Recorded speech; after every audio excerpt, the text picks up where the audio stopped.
Assalamualaikum warahmatullahi wabarakatuh. Kembali lagi bersama saya Harsafa Inayatullah pada mata pelajaran Dasar-Dasar Akuntansi. Baiklah, sebelum masuk ke pembelajaran nih, Ibu mau tanya bagaimana kabarnya hari ini? Alhamdulillah pada baik semua ya. Semoga bisa menyimak dan mendengarkan dengan baik serta dapat memahami apa yang Ibu sampaikan hingga akhir video nanti. Baiklah, pada pembelajaran kali ini kita akan membahas mengenai proses bisnis akuntansi perusahaan jasa. Masuk ke pembelajaran, Ibu akan menyampaikan terlebih dahulu tujuan pembelajaran kita. Yang pertama adalah menjelaskan pengertian proses bisnis, yang kedua menjelaskan aspek utama dari proses bisnis, yang ketiga menjelaskan pengertian akuntansi perusahaan jasa, yang keempat mengidentifikasi karakteristik perusahaan jasa, yang kelima memberikan contoh perusahaan jasa yang ada di lingkungan sekitar secara mandiri. Yang terakhir, diharapkan semua peserta didik mampu memahami apa yang telah dijelaskan. Untuk alur pembelajaran kita pada hari ini, yang pertama, Ibu akan menjelaskan mengenai materi-materi kita hari ini. Lalu, yang kedua, pada akhir video nanti, Ibu akan sajikan beberapa pertanyaan sehingga diharapkan peserta didik semua mendengarkan dan memahami apa yang Ibu jelaskan, karena nantinya Anda semua diminta untuk menjawab pertanyaan tersebut dengan baik dan benar. Langsung saja kita masuk ke pembahasan materi kita, yaitu mengenai proses bisnis. Pada pembelajaran sebelumnya kita telah mempelajari tentang dasar-dasar akuntansi serta pengertian-pengertian dari akuntansi. Maka pada pembelajaran kali ini kita akan membahas mengenai pengertian dari proses bisnis. Sebelumnya ada yang tahu tidak apa itu proses bisnis? Ya, benar sekali. Seperti yang Ananda sebutkan, proses bisnis adalah urutan-urutan pelaksanaan kegiatan atau aktivitas yang saling berhubungan dan saling bekerja sama dalam sebuah entitas untuk menghasilkan produk atau layanan. Proses bisnis menurut pengertian dari Mong pada tahun 2009 adalah sekumpulan aktivitas yang menerima satu atau lebih masukan dan menghasilkan keluaran yang bernilai bagi pelanggan. Untuk materi yang kedua yaitu ada manfaat proses bisnis. Dalam menjalankan usaha proses bisnis, suatu dasar untuk melakukan aktivitas yang perlu dipersiapkan dan direncanakan dengan baik karena memainkan peranan yang sangat penting dalam mencapai tujuan. Ananda semua tahu tidak, proses bisnis ini memiliki beberapa manfaat, diantaranya menekan pengeluaran dan risiko, yaitu proses yang tertata dengan baik dengan menggunakan cara-cara yang efisien akan memperkecil pengeluaran dan menekan kemungkinan dampak buruk yang terjadi. Yang kedua, menghindari kesalahan manusia, yaitu job description yang jelas sangat berguna untuk menekan kesalahan prosedur kerja.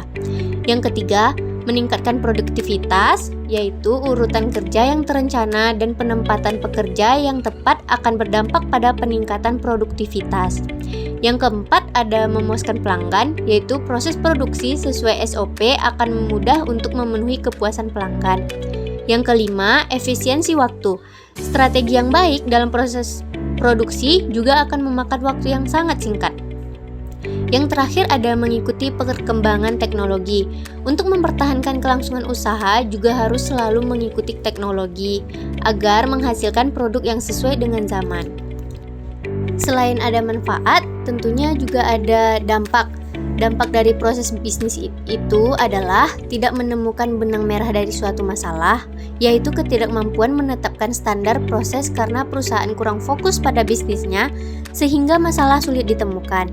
Yang kedua, karyawan tidak bersemangat, yaitu karena penempatan yang tidak sesuai dengan keahliannya sehingga tidak kompeten dalam bekerja. Yang ketiga, ada boros waktu, yaitu urutan kerja yang tidak sesuai dan kurang tepat menyebabkan penggunaan waktu yang kurang efisien sehingga hasil tidak maksimal. Yang keempat, pengeluaran meningkat, yaitu proses yang tidak terencana dan tenaga yang tidak kompeten menyebabkan banyak pengeluaran sehingga risiko gagal tidak dapat dihindari. Baiklah, setelah kita membahas pengertian manfaat serta dampak dari proses bisnis, kita lanjutkan ke perusahaan jasa, di mana pengertian perusahaan jasa adalah Perusahaan yang menawarkan atau memberikan tindakan tidak berwujud dan tidak menyebabkan perpindahan kepemilikan. Sedangkan menurut Adrian Payne, perusahaan jasa sebagai perusahaan yang melakukan aktivitas ekonomi yang memiliki manfaat intangible dan terdapat hubungan interaksi dengan konsumen tetapi tidak menghasilkan transfer kepemilikan. Contoh dari perusahaan jasa ada jasa profesi seperti konsultan pajak, konsultan keuangan, dan dokter. Lalu selanjutnya ada jasa angkutan seperti Grab, ojek, taksi, kereta, pesawat, dan lain-lain. Yang ketiga ada jasa servis seperti bengkel, reparasi HP, reparasi elektronika. Yang selanjutnya ada jasa penginapan seperti homestay, hotel, asrama, kos, dan lain-lain. Yang kelima ada jasa perawatan seperti salon, spa.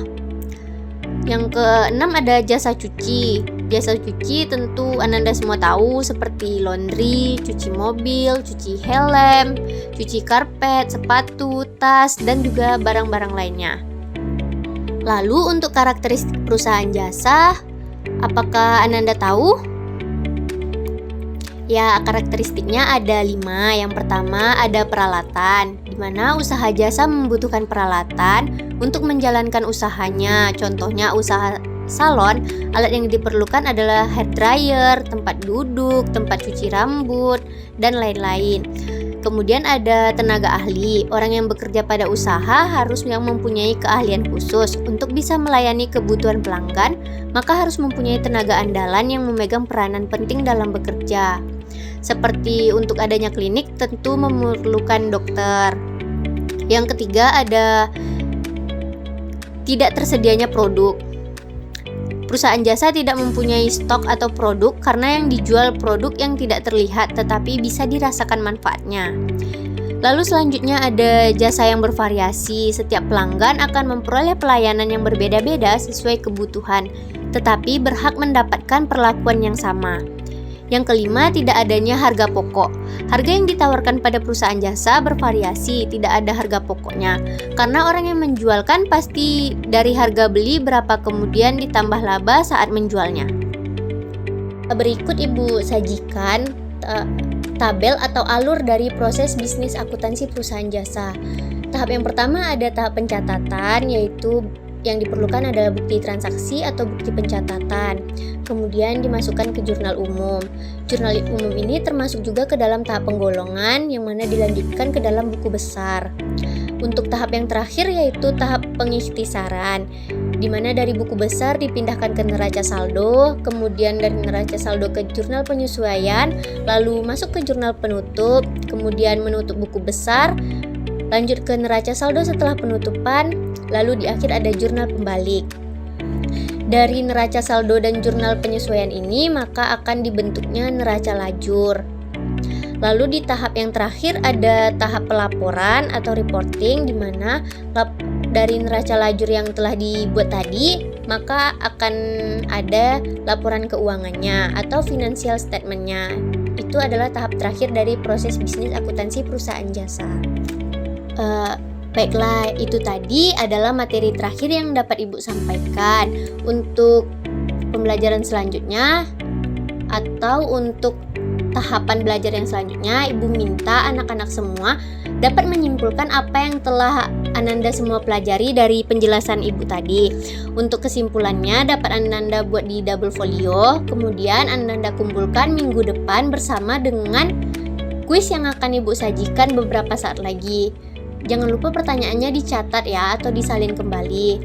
Ibu tunggu minggu depan ya untuk hasil dari pembelajaran hari ini. Terima kasih Ananda semuanya. Assalamualaikum warahmatullahi wabarakatuh.